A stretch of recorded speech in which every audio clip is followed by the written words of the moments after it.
একটি শার্টের মূল্য 4000 টাকা, 25% মূল্য হ্রাসে শার্টটির বিক্রয় মূল্য কত হবে? অর্থাৎ আপনি একটি শার্ট কিনতে গেলেন, শার্টের প্রাইস লেখা আছে 4000 টাকা। সেখান থেকে দোকানদার আপনাকে 25% মূল্য হ্রাসে দিবে, অর্থাৎ প্রতি 100 টাকায় 25 টাকা ছাড় দিবে, অর্থাৎ 75 টাকা নেবে। 4000 টাকা হলে দোকানদারকে আপনি কত টাকা দিবেন? তাহলে মনে করি যে শার্টটির লিখিত মূল্য আছে 100 টাকা। ধরি লিখিত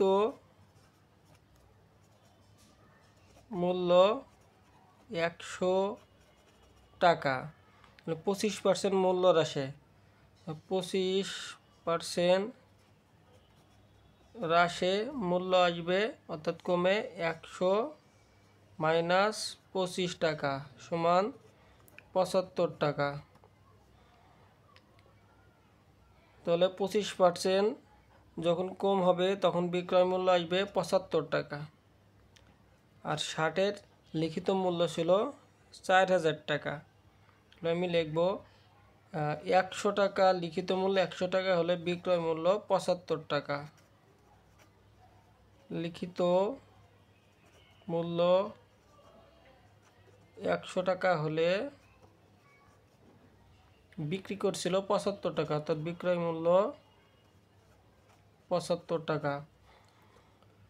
এখানে প্রশ্ন হলো আমি উল্টে লিখলে সমস্যা কী ছিল, যে বিক্রয় মূল্য 75 টাকা হলে লিখিত মূল্য 100 টাকা। সমস্যা এক জায়গায়, যে আমার অ্যান্সারটা বিক্রয় মূল্য বের করতে হবে। যেহেতু অ্যান্সার বিক্রয় মূল্য বের করতে হবে, তাহলে এই অপশন থেকেই ধরছিলাম এবং 25% হ্রাসে লিখিত মূল্য এবং বিক্রয় মূল্যের ভিতরে যেটা আমার প্রশ্নে বলবে যে বের করতে, সেটা সবসময় ডান পাশে। যেহেতু বিক্রয় মূল্য বলছে, বিক্রয় মূল্য ডান পাশে।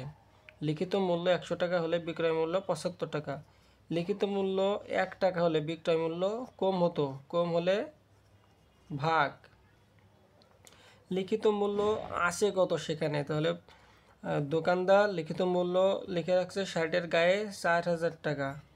তাহলে আমার কাছ থেকে দোকানদার কত নেবে দেখি। তাহলে লিখিত মূল্য 4000 টাকা হলে 1 টাকা হলে যদি 75/100 হবে, 4000 টাকা হলে আরও বেশি আসবে, বেশি হলে গুণ হবে 4000 ভাগ 100, দুইটা শূন্য কাটা, 75 গুণ 40 গুণ করলে হবে 0, 4 5 20, 0 হাতে 2, 28, 30, 3000 টাকা। অর্থাৎ 4000 টাকা গায়ে লেখা থাকলে 25% হ্রাসে মূল্য আসবে 3000 টাকা।